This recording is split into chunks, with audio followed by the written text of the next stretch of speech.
There was a Tuesday, I remember it specifically because it was a Tuesday, not a Monday, when things are supposed to fall apart, not a Friday, when you at least have the excuse of exhaustion. A Tuesday, ordinary, unremarkable, the kind of day that shouldn't carry any weight at all. I was sitting in a chair that cost more than most people's monthly rent. I was in a room that overlooked a city that had once seemed like a destination, like arriving somewhere meant you had become somewhere. The numbers on my phone were the kind of numbers people dream about in spreadsheets at 2 in the morning.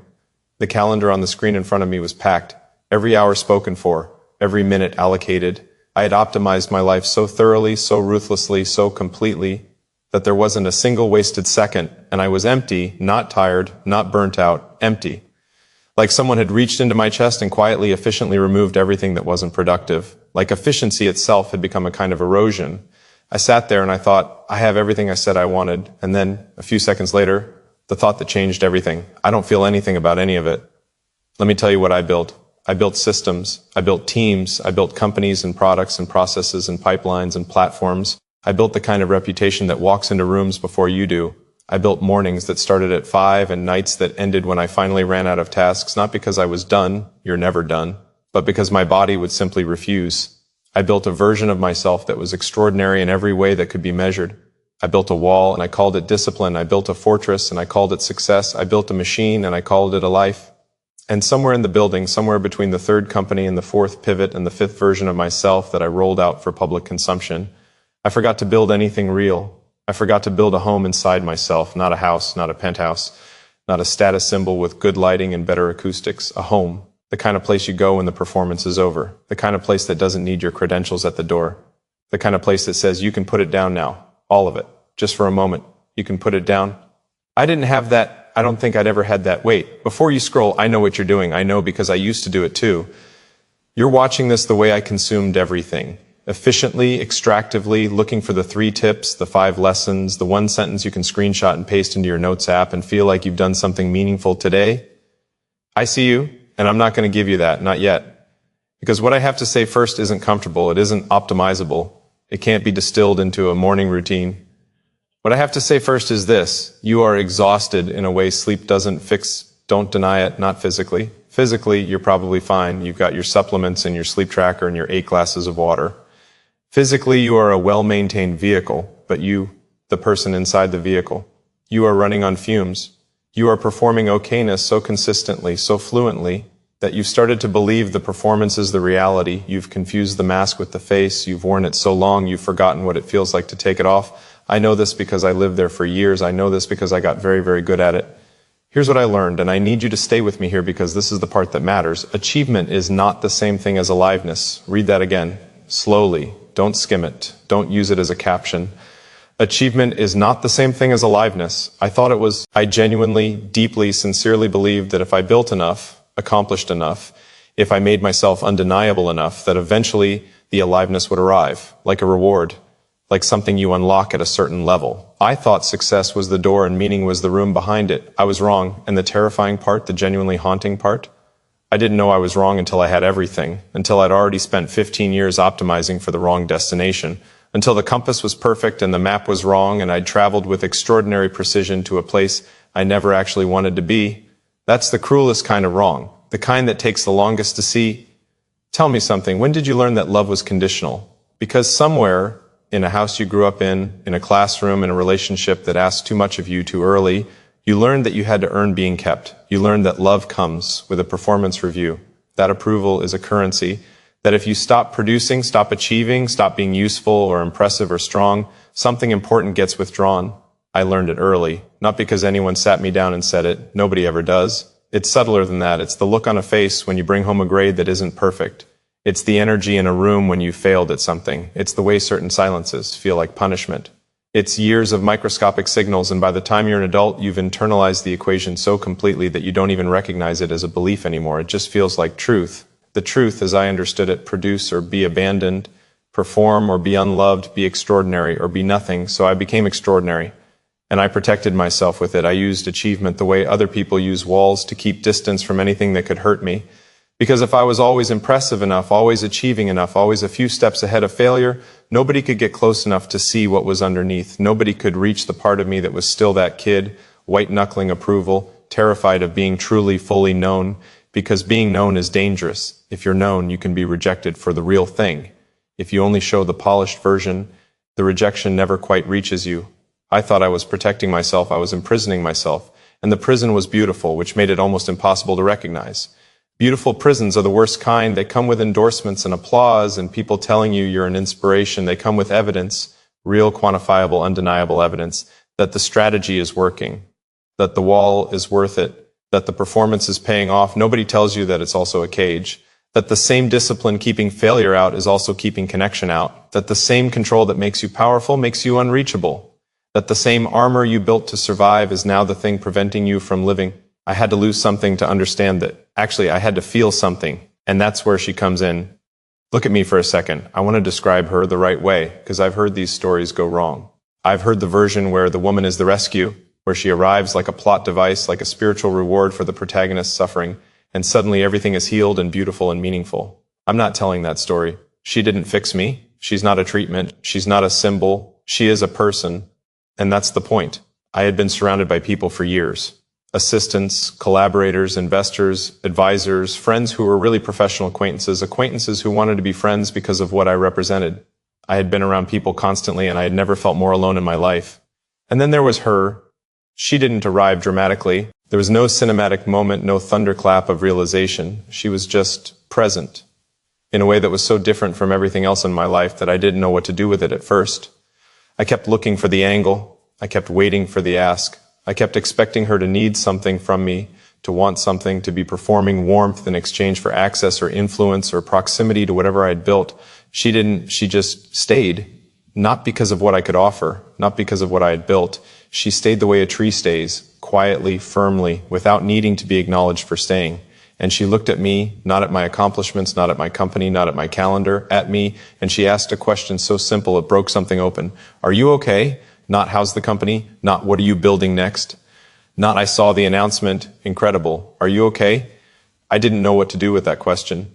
I realized standing there that no one had asked me that in years, and that even if they had, I would have deflected immediately. Great, busy, good, lots happening, yeah, things are really moving. The standard armor of a person who has learned to answer questions before they can actually land, but she waited. She didn't rush to fill the silence. She didn't offer an out. She just waited with this quiet patience that felt like it had roots. Like she wasn't going anywhere and she knew it, and she wanted me to know it too. And something in me cracked, not broke. Cracked. Like the first fracture in a wall that has been holding back something for too long. I built empires. I thought that was the point. I thought the point was scale. I thought the point was legacy. I thought the point was to leave something behind that was larger than yourself, something that would exist past the limits of your own life, something that would make the universe notice that you were here. I thought the biggest thing you could build was an empire. Here's what I learned. The biggest thing you can build is a home, not a house. I've said that. I mean something else by home. I mean the kind of interior architecture that can hold another person without collapsing. I mean the kind of emotional infrastructure that allows someone to be seen, fully seen, and responded to with something other than strategy.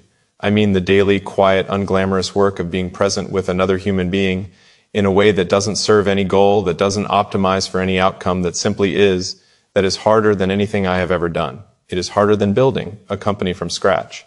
It is harder than scaling a team or navigating a failing board or making the decisions that everyone else is too afraid to make. It is harder because there are no metrics. There are no quarterly reports. There is no moment where you look at a dashboard and see undeniable proof that you are succeeding. There is just the question of whether another person feels safe enough to be real with you, and whether you are present enough to receive what they offer. I was terrible at it. Don't deny it.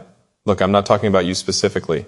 I'm talking about the pattern that so many people, so many driven people fall into without ever choosing it consciously, where you become so good at the external game that the internal world atrophies, where you spend so much energy managing how you appear that you lose track of how you are. Where presence, actual, full, warm, embodied presence, starts to feel like a luxury you can't afford until you've finished the next thing. And there is always a next thing. That's the design of the trap. It's elegant, really. There is always a next thing that is more urgent, more measurable, more defensible in the conversation in front of you. The meeting more tangible than the moment. The goal is more visible than the person. The metric is more certain than the feeling. And so you defer over and over and over again. And the person in front of you, patient at first, understanding at first, willing to believe in the version of you that shows up on the good days, The person in front of you eventually stops offering the parts of themselves you keep missing. Not out of anger, out of protection. They learn to keep the tender things in a safer place. And the terrible irony is that you interpret this as confirmation of something you already feared, that you were right to keep your distance, that closeness always contracts eventually, that people always pull back. You don't realize it was your absence that taught them to. Here's what I learned. Maybe the hardest thing I've ever had to sit with. The collapse was mercy. That Tuesday. That empty, ordinary Tuesday in the expensive chair overlooking the city I'd arrived in. That moment of staring at everything I'd built and feeling absolutely nothing. That wasn't a breakdown. That was an invitation. Emptiness is an invitation.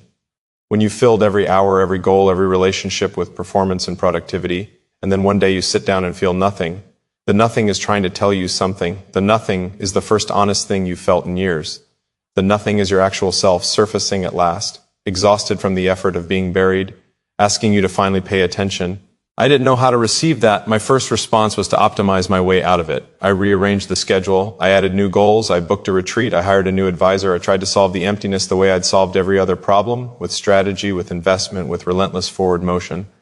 The emptiness laughed at me, because emptiness isn't a problem to be solved. It's a presence to be honored. It's the space that forms when you finally stop performing long enough for reality to make contact. She understood that this is the part where I want you to hear me very carefully, because I've watched these stories, these confessional, motivational, redemptive narratives, and I know what they do wrong. They make the woman into a metaphor. They make her into a symbol of softness, of warmth, of the emotional dimension the protagonist had been neglecting.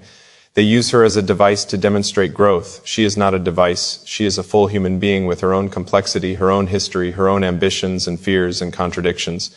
She is not softer than me. She is not simpler than me. She is not less. She has her own empire, not of buildings or companies, but of principles and presence and the kind of quiet courage it takes to stay open in a world that rewards people for closing. What she did wasn't fix me. What she did was refuse to pretend. She refused to participate in the performance. She wouldn't accept the version of me that was produced and polished and strategic. She would sit with me and ask questions that didn't have optimized answers. She would notice when I was deflecting and not let me get away with it. She would say, "That's not what I asked. I asked how you feel." Do you know how terrifying that is? When you have spent 15 years, your entire adult life, building a version of yourself that is so thoroughly constructed that you've almost forgotten the construction. And someone sits across from you and without malice, without agenda, simply refuses to accept the construction. It feels like exposure, it feels like danger, and then, slowly, terrifyingly, gradually, it starts to feel like relief. I built a language for achievement. I thought I was building myself. I built a calendar and called it a life. I built systems and called it purpose. I built productivity and called it meaning. And here's what I learned.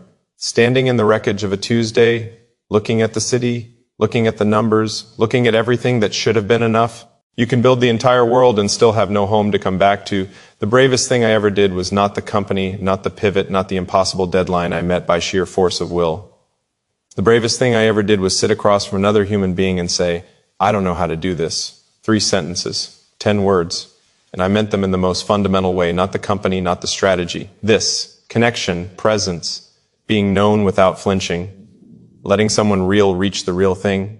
I didn't know how to do it, and she didn't tell me it was fine. She didn't rush to reassure me or minimize the admission. She just nodded, like she'd been waiting for honesty to show up, like she'd always known it was in there somewhere, like she was willing to wait as long as it took. That nod. I will never forget that nod. Wait. Before you scroll, I know you've been checking your notifications. I know part of you is calculating whether this is worth the next 10 minutes. I know the algorithm is showing you something else right now, something shorter, something faster, something that requires less of you. Stay. Not because I'll give you something to optimize, not because I have a framework for you. Stay because what I'm about to say might be the most important thing you hear today. Not because it's new, but because you've been refusing to hear it. You are not behind. You are not failing. You are not broken because the life you've constructed doesn't feel like enough. You are a person who was given a very compelling lie that if you work hard enough, long enough, brilliantly enough, you will eventually feel what you've always wanted to feel, safe, worthy, loved without condition, okay in the quiet. That lie is not going to deliver, not because you haven't worked hard enough, not because you've been doing it wrong, but because the thing you're actually hungry for cannot be built. It can only be received. And receiving requires a kind of stillness, a kind of openness that is the opposite of everything the High Achiever's Handbook teaches you. It requires presence. It requires vulnerability. It requires sitting in a room with another person and saying, "Here is the part of me I've been protecting. I don't know if it's enough, But here it is. The woman I'm telling you about, she showed me something. We were sitting together one evening. Nothing significant, no occasion, no milestone, no reason for the conversation to matter.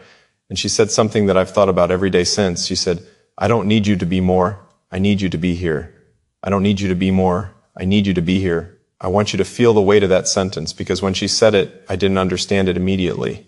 My first instinct, honest, embarrassing, entirely predictable, was to translate it into a goal, to hear it as you're not performing optimally in the realm of presence. Here is the feedback. Here is what to fix. But it wasn't a performance note. It was an invitation. She wasn't saying be better at being here. She was saying stop being anywhere else. Stop running the projection. Stop managing the outcome. Stop performing presence and actually arrive and arriving without agenda, without strategy, without the part of you that is always running one level above the moment, is the hardest thing I have ever attempted. It is also the most important. Here's what I learned about transformation. It is not dramatic. This is the lie that movies tell, that speeches tell, that motivational montages tell. They make transformation look like a moment, a sunrise, a decision, a single conversation that rewires everything. They make it look like a switch. It is not a switch. It is a daily, grinding, ordinary, invisible choice to show up differently in the small moments that nobody sees. It is choosing to put the phone down when someone is talking to you. Not because you've decided to be a better listener, but because you've decided that this person's words are worth more than whatever is happening on that screen. It is choosing to say, I'm struggling before you've figured out how to frame the struggle in a way that makes you look thoughtful and in control. It is choosing to ask a question, a real question, a question you genuinely don't know the answer to, and then being quiet long enough for the answer to actually arrive. Transformation is 10,000 small choices that nobody applauds. Transformation is the habit of returning, not arriving, returning, because you will leave. You will get pulled back into the performance, back into the productivity, back into the version of yourself that is safer and more familiar and less terrifying. You will forget what presence feels like and slip back into the mode that got you this far. And the practice, the actual work, is not staying, it's returning. Every time you notice you've left, you return without self-punishment, without drama, without making your absence another thing to perform guilt about. You just quietly, simply come back. She taught me that. Not by lecturing me, by modeling it, by returning herself every time without resentment, without a score being kept, by demonstrating what it looks like to stay soft in a world that rewards hardness. I built an empire, and I would trade every brick of it for the feeling I had on a Tuesday evening. Ordinary, unremarkable, ordinary in the most extraordinary way, sitting next to her, saying nothing, watching the light change, and feeling, for the first time in longer than I could remember, that I was in exactly the right place. Not because it was impressive, not because it was optimized, because it was real, because it was home. Look at me for a second. I need to say something directly to someone who is watching this right now. Not the general audience, someone specific. You know who you are, or maybe you don't, which is exactly the point. You've been watching this, and somewhere in the middle of it, something shifted. Some sentence landed somewhere it wasn't supposed to. Some idea slipped past the defenses and hit something soft. You noticed it, and you immediately moved to neutralize it. Interesting, I'll think about that. I should journal about this. I'll add it to my notes. Because that's how you process things. You collect them, you file them, you return them to the cognitive workspace where feelings become frameworks. Don't do that this time. Don't process this. Just feel it for a moment. The part of you that is tired of the performance, the part of you that knows in the way the body knows, in the way the 3am version of you knows, that you are building something that doesn't quite feel like what you came here to build. The part of you that wants to be known, not admired, not respected, not impressed upon, known fully. With all the incomplete and unoptimized and contradictory pieces that make you real, that part of you is not weakness. That part of you is the whole point. I built a wall and called it discipline. I built a distance and called it independence. I built a story about myself that was impressive and coherent and entirely carefully designed to prevent anyone from needing to know the real one. And then she arrived, not dramatically, not to fix me, not to reward me for suffering, just a person, present, honest, patient in a way that wasn't passive, that had spine, that refused to participate in the fiction I'd been performing. And she asked, "Are you okay?" And she waited. And I had to learn for the first time how to answer that question with something true. Here's what I believe.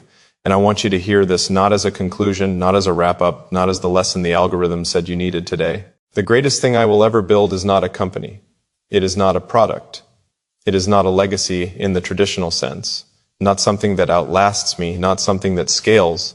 It is the daily, imperfect, entirely human practice of being present with someone who deserves my presence, of letting myself be loved not for what I produce, but for what I am, of returning every single day to the radical and terrifying act of being real. That's it. That's the whole thing. Not because achievement doesn't matter, not because ambition is a flaw, not because the companies and the goals and the relentless drive were wrong, but because they were never the point. They were the vehicle.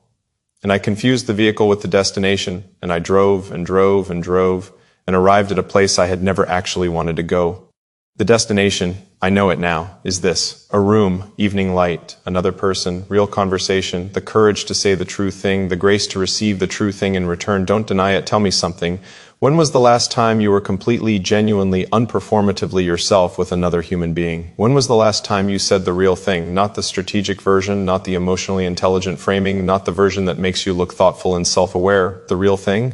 The one that comes from somewhere beneath the processing? The one that makes you slightly afraid because you don't know what the other person will do with it? That's where life is, not in the achievements, in the risk of being known. I want to speak now, directly, quietly, without music and without drama, to whoever she is, my future wife. My person. You're watching this. Maybe you don't know it yet. Maybe you're watching this for entirely different reasons. Maybe someone sent it to you. Maybe the algorithm found you. Maybe it was 2 a.m. and you couldn't sleep. And this appeared and something made you stay. Here's what I want you to know. I am not finished. I am not arrived. I have not figured it out. I am still learning every day what it means to be present, to be real, to let my guard down without strategizing my vulnerability in advance. I still default to productivity when I'm afraid. I still reach for control when I'm uncertain. I still have the habits of a man who spent a long time convinced that love was something you had to earn through extraordinary effort. But I am working on it, not because I've been told to, not because it's optimal, because I've tasted what's possible in a conversation, in an evening, in a moment of ordinary realness that cost nothing and meant everything. And I know now what I'm building toward. I'm building toward you, not the fantasy, not the idea. You, specific, complicated, imperfect, real you, with your own fears and contradictions, and the way you look when you're trying to hold yourself together, and the way you laugh when you stop trying.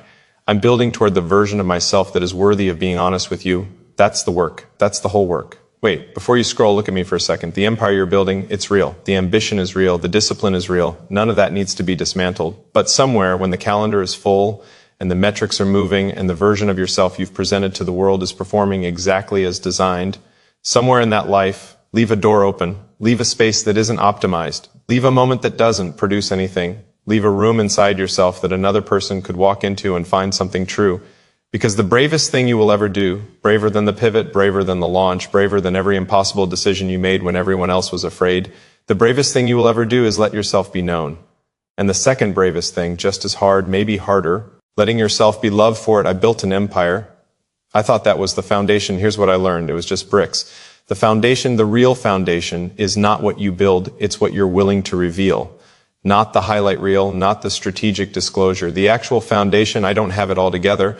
I am afraid sometimes. I want to be loved not for what I produce, but for what I am. I need help. I am learning. I am still here. That is the altar.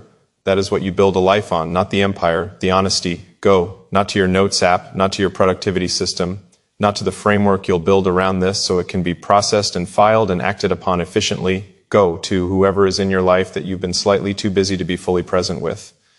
Go with no agenda, no outcome in mind, no version of yourself that you've prepared in advance. Just arrive. Let them see you. Ask a question you don't know the answer to. And when they answer, stay. Stay in it. Don't deflect. Don't optimize. Don't manage the moment. Just stay. Because here's the truth that every empire in the history of the world has eventually confirmed. Nothing you build lasts. But the moment someone looked at you, truly looked at you, and you let them and you didn't flinch and they stayed, that is the only thing that lasts. I'm still building, but now I know what for.